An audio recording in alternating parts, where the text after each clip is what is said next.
Erica, thank you for the question. So there's so many different aspects of technology, right? Different industries. There's non-technical and technical. And a lot of people think like in order to be in tech, you have to like learn how to code.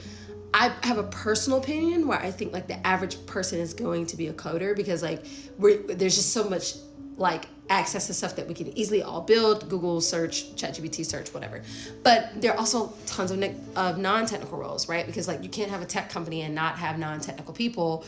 Like the tech part is actually usually a very small sector of the actual business, right? You have, tech sales, those people are killing it and making a ton of money. You have product managers, you have change managers, and all different types of things. Now, if you're particular about wanting to learn more about AI, which is like the most relevant and trending topic, there are a few categories that I tend to like tell people to kind of lean into, learn more about, and of course one of them is AI agents, chat bots, learning more about like how deep fakes work. I think that's going to become more and more part of like our everyday lives soon. We're still a little bit away from that, but not too much. And then AI and education is really huge, right? So even if you're a beginner and you've only been in for like 6 months to a year, you have a fresh knowledge about some basic things that you can share with other people. You may not be an expert yet, but that's something where you can begin to still help other people. And I've seen people with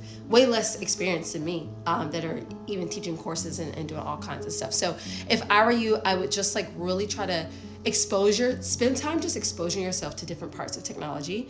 It doesn't have to necessarily be AI. You may be interested in robotics. You may get interested in, understanding more about like how sentiment analysis works, right?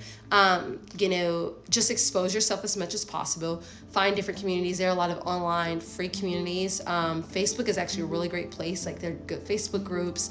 And I also recommend for people to use like, they need to sponsor me, but they need to use Eventbrite and Meetup.com to find local events where you can go in person and meet other professionals and get exposed. If you're a woman, tend to like not usually be many women in the room, but that's because they need you there, right?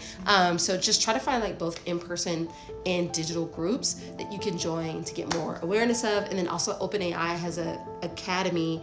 One of my favorite groups that I'm actually a part of is a community called Deep Station, and they do virtual online events for free. So that's what I would recommend.